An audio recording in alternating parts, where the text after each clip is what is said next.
So guys, namaskaram, good morning. Welcome back to my channel. तो कल हम लोगों ने स्टार्ट किया था यूनिट नंबर 2 का कंडीशंस एंड वारंटीज। मैंने आपको बताया था कंडीशंस क्या होती है, वारंटीज क्या होती है, बराबर। What is condition? Stipulation, stipulations essential to the main purpose of the contract of sale is a condition. Stipulation collateral to the main purpose of the contract of sale is warranty. अगर stipulation, अगर आपका stipulation जो condition है और condition का अगर breach हुआ तो बायर के पास क्या राइट होता है, क्या करने का? Repudiate the contract, claim the damages और बोथ, बराबर की नहीं। लेकिन अगर वारंटी का ब्रीच हुआ है तो only you can claim the damages. The buyer will not have a right to repudiate the contract. यहाँ तो थोड़ा सा हम लोगों ने can we treat breach of condition as a breach of warranty? Yes, there are certain scenarios. पहला scenario क्या था? Buyer has waived the performance of the condition. Buyer ने बोला कि नहीं मत परफॉर्म करे कंडीशन को, मैंने क्या किया? वेव कर दिया, कंडीशन को मैंने गिव अप कर दिया। तो ये क्या हो गया आपका? ब्रीच ऑफ कंडीशन को आपने ब्रीच ऑफ वारंटी में कन्वर्ट कर दिया, बराबर। Once you convert your breach of condition into a breach of warranty, क्या आप लोग कॉन्ट्रैक्ट को रेप्यूडिएट कर सकते हो? No, once it is converted you can not do so, correct. Second situation, जब आप ब्रीच ऑफ कंडीशन को ब्रीच ऑफ वारंटी की तरह ट्रीट कर सकते हो। Buyer elects to treat breach of condition as a breach of warranty. पहला तो था remittance of performance of condition, पहला ऐसे याद रख सकते हो आप, रेमिटेंस बोल दो, sorry, waiver of performance of condition पहला सिचुएशन था। और दूसरा सिचुएशन क्या था? आप इलेक्ट करते हो कि मुझे इस ब्रीच ऑफ कंडीशन को ब्रीच ऑफ वारंटी में ट्रीट करना है। ये क्या था? वॉलेंटरी वेवर था बाय द बायर। बायर के पास चॉइस थी, वो कन्वर्ट कर दिया, उसने स्विच कर दिया। So it was a voluntary waiver by the buyer. फिर उसके बाद हमने दो पढ़ा था कंपल्सरी वेवर, उसमें क्या आया था? Change in the law, change in the law हो गया या इम्पॉसिबल हो गया कंडीशन को परफॉर्म करना। So seller can not perform the condition, hence the breach of condition will be treated as a breach of warranty. और second वाला scenario क्या था? Non severable. अगर आपका कॉन्ट्रैक्ट नॉन सेवरेबल है और आपने गुड्स को एक्सेप्ट कर लिया है, ठीक है, जब आपने गुड्स को एक्सेप्ट कर लिया तो उस सिनेरियो में अब आप क्या कर सकते हो? अगर आपका ब्रीच ऑफ कंडीशन हुआ है and still you have accepted the goods, now you can not terminate the contract. Now your breach of condition is converted into breach of warranty. ये क्या था? कंपलसरी वेवर में था। ये दो पॉइंट कंपलसरी वेवर के थे, बाकी के दो पॉइंट क्या थे? वॉलंटरी वेवर में थे। फिर मैंने आपको पढ़ाया था इम्प्लाइड कंडीशन के बारे में। एक्सप्रेस कंडीशन तो वो है जो आपके बुक में सॉरी आपके कॉन्ट्रैक्ट में लिखा होगा, but what is implied condition? Confusion create करता है। तो मॉड्यूल ने लिख दिया कि इम्प्लाइड कंडीशन से होते हैं। तो हम लोगों ने अलग अलग टाइप की इम्प्लाइड कंडीशन देखे थे, as to title, description, sale by sample, और फिर description as well as sample था।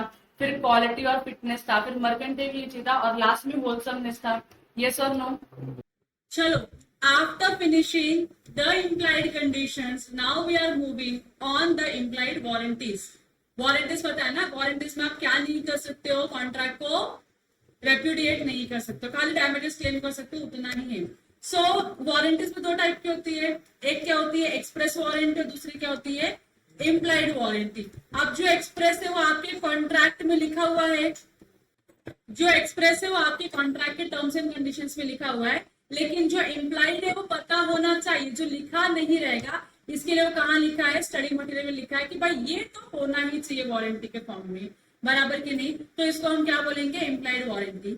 इम्प्लाइड वारंटीज वो वारंटीज है जो आपके कॉन्ट्रैक्ट में एक्सप्रेसली प्रोवाइड नहीं किया गया है। So it implies, the law implies into a contract of sale. Implied warranty किसी पार्टी ने मिलकर डिसाइड नहीं किया, लॉ ने बोला ये होना चाहिए तुम्हारी इम्प्लाइड वारंटी में, तो ये होना ही चाहिए। And in other words, it is the stipulation which has not been included in the contract of sale in express words, but the law presumes that the parties have incorporated it into their contract. Law बोलेगा, मैं assume करेगा कि तुम लोगों ने implied warranties तुम्हारे contract में include किया है। समझा आप लोगों को? आपको एक्सप्रेसली बताने की जरूरत नहीं है। इट विल बी प्रिज्यूम्ड कि ये सारी चीजें उसके अंदर है।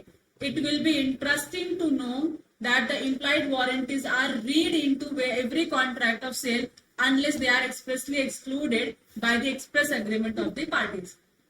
तो इसका मतलब क्या है, there are total 4 implied warranties, ठीक है, 1 2 3 4, ऐसे 4 क्या है इम्प्लाइड वारंटीज है। अब लॉ अभी क्या बता रहे कि अगर किसी पार्टी को कोई भी इम्प्लाइड वारंटी अपने ऊपर अप्लाई नहीं करना है तो उनको एक्सप्रेसली क्या करना पड़ेगा, उसको एक्सक्लूड करना पड़ेगा कि भैया ये वाली इम्प्लाइड वारंटी हम अपने कॉन्ट्रैक्ट में इनकॉर्पोरेट नहीं करेंगे। तो वो आपको एक्सप्रेसली मेंशन करना होगा इम्प्लाइड वारंटीज को अगर आपको निकालना है तो। Otherwise this 4 implied warranties will be presumed to have in your contract unless expressly removed or excluded by the contracting parties। यहाँ तक क्लियर हो गया। तो 4 ही इम्प्लाइड वारंटीज है। पहला इम्प्लाइड वारंटी है warranty as to undisturbed possession. Undisturbed possession का मतलब क्या होता है कि मेरे पास इस गुड्स का 100% पोजेशन होना चाहिए, इस पोजीशन पे किसी और का अधिकार नहीं होना चाहिए। We are not talking in terms of ownership but we are talking in terms of position of the goods. तो इस गुड्स का 100% पोजीशन किसका होना चाहिए, बायर का होना चाहिए, if buyer is buying it from the seller, बराबर की नहीं। दूसरा है वारंटी एज टू क्वालिटी और फिटनेस, कि भाई जिस पर्पस के लिए मैं गुड्स परचेज कर रही हूँ वो पर्पस से क्या होना चाहिए, सेटिस्फाई होना चाहिए। तो it is there in the implied condition and it is here also in the implied warranty, ठीक है। और फिर क्या है warranty as to non existence of encumbrances. Encumbrances का मतलब होता है चार्ज, मतलब क्या होता है लीन। तो आपको इतना इम्प्लाइडली प्रिज्यूम करने बोलता है लॉ कि जब आप ये गुड्स परचेज करते हो तो ये गुड्स क्या है, लीन फ्री, चार्ज फ्री गुड्स है। चार्ज फ्री गुड्स का मतलब ये क्या है, किसी और पर्सन का इस गुड्स के ऊपर राइट नहीं है गुड्स को रिटर्न लेने का, समझा। और लास्ट में क्या है, disclosure of dangerous nature of goods. अगर ऐसा कोई गुड्स जो डेंजरस इन नेचर है तो उसको डिस्क्लोज करने की भी रिस्पॉन्सिबिलिटी किसकी है, सेलर की है। तो ये इम्प्लाइड कंडीशंस में माना जाएगा कि आप सेलर ने क्या किया है, डिस्क्लोज किया है। नहीं किया है तो seller will be held responsible, समझा। तो पहला देखो क्या है, warranty as to undisturbed possession. Possession मतलब मेरे पास गुड्स तो पूरा पूरा आना चाहिए, गुड्स मेरा होना चाहिए, ये गुड्स और कोई और आके मुझसे ले नहीं सकता। So an implied warranty that the buyer shall have and enjoy quiet possession of the goods. मतलब ये पूरे गुड्स का पोजीशन कौन एंजॉय करेगा, बायर एंजॉय करेगा। तो जब मैं फोन बोलती हूँ तो ये फोन में क्या होगा क्या नहीं होगा, कैसे यूज करना है, it should be my responsibility, बराबर की नहीं। ये मेरा डिसीजन होना चाहिए, ये मेरा राइट होना चाहिए, किसी और का राइट नहीं होना चाहिए। That is to say if the buyer having got position of the goods is later on disturbed in his possession, he is entitled to sue the seller for the breach of warranty। मैं जब किसी भी seller से ये phone purchase करके लेके आती हूँ तो मैं तो यही प्रिज्यूम करूंगी मेरा है, आगे जाके मुझको मालूम पड़ता है सेलर का टाइटल डिफेक्टिव था। इसके लिए जो ट्रू ओनर है इस गुड्स का, ट्रू ओनर क्या करता है, आता है और ये गुड्स में से छीन के लेके चला जाता है। तो अब मेरे पास गुड्स का पोजीशन होल्ड करने का राइट आया क्या, नहीं, मेरा राइट तो किसी और ने क्या कर लिया है, छीन लिया है मुझसे। तो इस सिचुएशन में मैं सेलर के ऊपर स्यू करूंगी और सेलर से क्या रिकवर करूंगी, प्राइस जो मैंने पे किया है उस गुड्स के लिए रिकवर करूंगी, बराबर की नहीं। देखो एग्जांपल क्या, एक्स एक बायर है, वाई कौन है, सेलर है। एक्स ने क्या किया है, वाई से लैपटॉप परचेज किया है। तो जब एक्स ने वाई से लैपटॉप परचेज किया, इसका ये मतलब होता है ना कि इस लैपटॉप को पूरा यूज करने का राइट किसके पास है, बायर के पास है, दैट इज मिस्टर एक्स के पास है, बराबर की नहीं। और इसने क्या किया, ये लैपटॉप परचेज करने के बाद कुछ एक्सपेंस भी किया उसको रिपेयर करने के लिए। कर सकते हैं कि नहीं कर सकते, मैंने सेकेंड हैंड लैपटॉप परचेज किया, उसमें खर्चा करना पड़ा और बायर ने क्या किया, वो खर्चा किया। Later on it is discover to be stolen. बाद में जाके एक्स को मालूम पड़ा कि ये जो लैपटॉप है वो तो चोरी का लैपटॉप है। तो यहाँ पे लिखा हुआ है स्टोलन लैपटॉप। अब जब ये स्टोलन लैपटॉप है तो डेफिनेटली बायर को इसका ये मिलेगा क्या, राइट मिलेगा क्या, गुड्स में नहीं मिलेगा। और जो ट्रू ओनर है उसने क्या किया, स्पॉट किया अपना लैपटॉप और आके छीन के लेके चला गया। मतलब इसके हाथ से गुड्स का पोजीशन चला गया। अब इसने देखो दो चीजें पे करी रहेगी, एक तो परचेस प्राइस पे की थी और दूसरा रिपेयर का भी तो खर्चा पे किया था।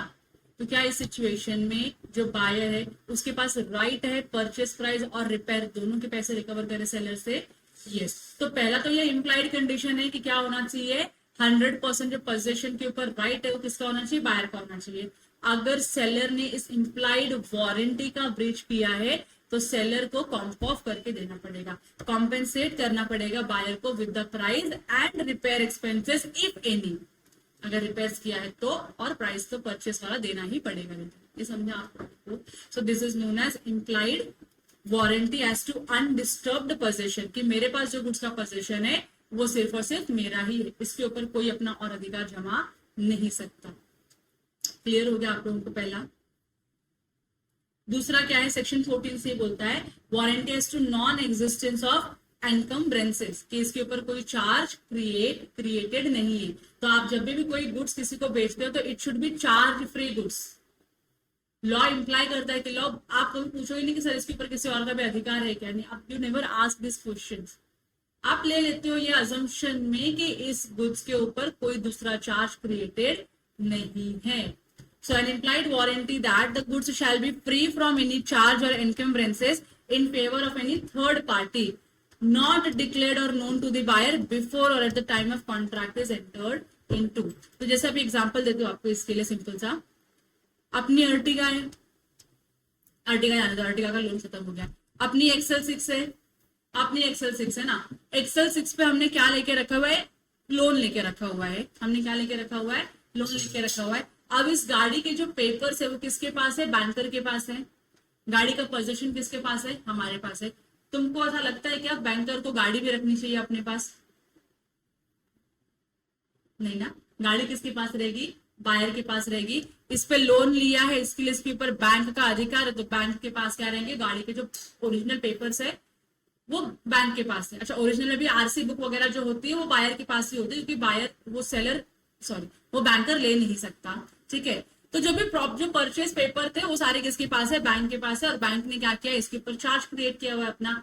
मतलब अगर इलीट गुरुकुल को ये गाड़ी बेचनी होगी तो सबसे पहले क्या करना पड़ेगा, बैंक से अप्रूवल लेना पड़ेगा, उसके बाद ही आप बेच सकते हो, बराबर। बिना बैंक के अप्रूवल के आप इसको बेच नहीं सकते हो। फिर भी इलीट गुरुकुल ने क्या किया, ये जो गाड़ी है ये गाड़ी बेच दिया, ये गाड़ी बेच दिया किसको, धर्म भाई को। किसको बेच दिया, धर्म भाई को। और धर्म भाई को बताया ही नहीं कि गाड़ी के ऊपर लोन चालू है, बताना चाहिए ना, नहीं बताया कि गाड़ी के ऊपर लोन चालू है। आगे जाके उनको मालूम पड़ा इस गाड़ी के ऊपर लोन चालू है, लोन का डिफॉल्ट हुआ है, बैंकर आई गाड़ी सीज करने के लिए, बराबर। तो क्या धर्म भाई पैसे रिकवर कर सकते हैं इलीट गुरुकुल से? क्या आपने मुझे चार्ज था तो आपने मुझे बताना चाहिए था ना, चार्ज है तो मैं डिसाइड करता लेना है कि नहीं लेना है। आपने बिना बताए मुझको ये गाड़ी बेची है, मतलब मेरे पास ये जो गाड़ी आई है वो फ्री नहीं है, किसी थर्ड पार्टी का इस गाड़ी के ऊपर पहला राइट है, उसके बाद मेरा राइट अराइज हो रहा है। तो इस सिचुएशन में ये कॉन्ट्रैक्ट धर्म भाई क्या कर सकते हैं, अवॉइड कर सकते हैं, कैंसिल कर सकते हैं। समझ में आया? तो जब भी कोई बायर कोई गुड्स परचेस करता है तो ये प्रिज्यूम करेगा कि ये गुड्स के ऊपर क्या नहीं है, कोई चार्ज नहीं है। अगर लेटर ऑन जाके आइडेंटिफाई होता है कि इस गुड्स के ऊपर चार्ज है जो बायर से आपने छुपा के रखा हुआ है, तो उस सिचुएशन में बायर कॉन्ट्रैक्ट भी कैंसिल करेगा, प्राइस भी रिकवर करेगा आपसे। समझा आप लोगों को?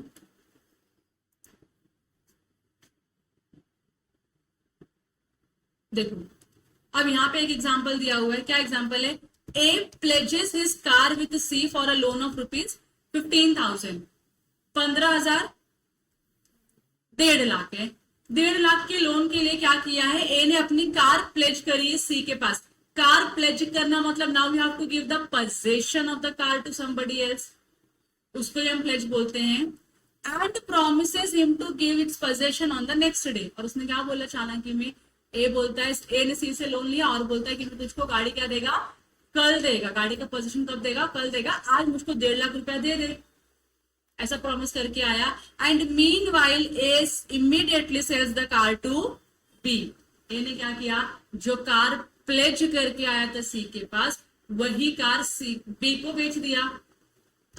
Who purchase it in a good faith, और जिसने गुड फेथ में परचेज किया उसको नॉलेज नहीं है कि भाई ऐसा इस कार के ऊपर प्लेज है। Without knowing the fact, B may either ask A to clear the loan himself or pay the money and then file a suit against A for the recovery of the money with the interest. तो A के पास 2 right arise हो गए। क्या पहला क्या बोलेगा कि भाई तू लोन रीपे कर दे ताकि गाड़ी फ्री हो जाए मेरे लिए, या तो क्या करेगा वो खुद सेल्फ, उसका क्योंकि अभी सेल्फ इंटरेस्ट क्रिएट हो गया इस गाड़ी के अंदर, तो वो इंटरेस्ट के लिए क्या करेगा, वो सेल्फ में पे कर देगा जाके, उसने खुद ने पे कर दिया, और उसके बाद क्या करेगा, स्यू करेगा बायर के ऊपर और बोलेगा कि मुझको, मैंने इतना पे किया ना, मेरे को इतना रिटर्न कर दो। दोनों में से कुछ भी ये कर सकता है, समझ में आया? लेकिन क्या ये कॉन्ट्रैक्ट रेपुडिएट कर सकता है? नहीं, ब्रीच ऑफ वारंटी पे आप कॉन्ट्रैक्ट रेपुडिएट नहीं कर सकते। ओके, तीसरा है वारंटी एज टू क्वालिटी और fitness by usages of trade. Implied warranty है कि जो भी गुड्स आप परचेज करते हो क्या होना चाहिए, फिट फॉर यूजेज होना चाहिए, for a particular purpose as may be annex attached by the usages of trade. तो कैल्सी कैसे यूज करना है, हाउ टू यूज कैल्सी, आपको पता है कैल्सी क्यों यूज करते हैं और कैसे यूज करते हैं, बट अगर आप उसका जो यूजर मैनुअल आता है, जो यूजर मैनुअल है कैल्सी का, if you open that you will come to know more functions of the calci, बराबर की नहीं? तो सर आपको बताएगा कि आगे के सर इसको ऐसे यूज करते हैं, ये ऐसे करोगे, एक नंबर डालोगे, फिर प्लस प्लस प्रेस करोगे, फिर दूसरा नंबर डालोगे, फिर इक्वल्स टू प्रेस करोगे, तो आपको उसका पेपर बताने की जरूरत है क्या? सो ये इम्प्लाइड कंडीशन है। इम्प्लाइड कंडीशन ऐसा है जहां पे अगर गुड्स पर्टिकुलर पर्पस के लिए है तो पर्पस आपको पता होना चाहिए। अगर ऐसा गुड्स है जिसको एक से ज्यादा पर्पस के लिए यूटिलाइज किया जा सकता है, तो उस सिचुएशन में आप ये गुड्स क्यों परचेज कर रहे हो, आपको ये बताना पड़ेगा सेलर को। अगर एक ही पर्पस है उस गुड्स का तो कोई दिक्कत है क्या? नहीं। देखो यहाँ पे लिखा हुआ है, An implied warranty as to quality or fitness for a particular purpose may be annexed or attached by the usage of the trade. या तो वो पर्टिकुलर पर्पस के लिए, जिस पर्पस के लिए आप गुड्स परचेज कर रहे हो एक ही पर्पस होगा, तो उसमें कैसे यूज करना है उसका यूजर मैनुअल आपको मिला होता है, आपको देख लो। या तो आपको पता है कि कस्टम ही क्या है इस प्रोडक्ट को यूज करने का, आप उसके हिसाब से यूज कर लोगे। रिगार्डिंग द इम्प्लाइड कंडीशन और warranty as to the quality और fitness for any particular purpose of the good supplied, the rule let the buyer be aware that the seller is under no obligation to reveal unflattering truth about the goods sold, but this rule has certain exception। मतलब particular purpose के लिए है तो हम बोलेंगे कि buyer को पता होना चाहिए कि इस गुड्स को क्यों यूज करते हैं। अब ये माइक है, बायर माइक परचेस कर रहा है, बायर को पता होना चाहिए ना माइक का यूज क्या है, बराबर की नहीं? तो सेलर लाइबल है क्या बताने के लिए कि माइक को इस तरीके से यूज करता है या माइक का ये यूज होता है? No, seller is under no obligation to inform the buyer the usages of the goods, क्योंकि ये बहुत ही सिंपल चीज है, आपको पता होना चाहिए माइक क्यों यूज करते हैं, कैमरा यूज क्यों करते हैं, वैक्यूम क्यों यूज करते हैं, बराबर की नहीं? लेकिन अगर एक से ज्यादा पर्पस के लिए गुड्स का यूजेज है, then in that scenario buyer को पहले बताना होगा मुझे ये पर्पस के लिए गुड्स चाहिए, क्या ये सेटिस्फाई करेगा? और सेलर हाँ बोलता है तो बायर गुड्स परचेज करता है, और आगे जाके पर्पस सेटिस्फाइड नहीं होता है तो yes, buyer can held seller responsible for it. मतलब क्लियर हो गया? लेकिन इसके एक्सेप्शंस है, एक्सेप्शंस अभी आप आगे कैविएट एम्प्टर में पढ़ने वाले। ये जो फ्रेज आया let the buyer be aware, buyer को अवेयर होने दो, ये फ्रेज ही का पूरा हमारा जो नेक्स्ट कॉन्सेप्ट है इसके ऊपर ही बेस्ड है। अलॉन्ग विद द एक्सेप्शंस हम क्या करेंगे, इसको रीड करने में थोड़ा टाइम के बाद। और फिर disclosure of the dangerous nature of the goods, अगर कोई गुड्स जो डेंजर इन नेचर है तो सेलर की रिस्पॉन्सिबिलिटी है डिस्क्लोज करने की, बराबर।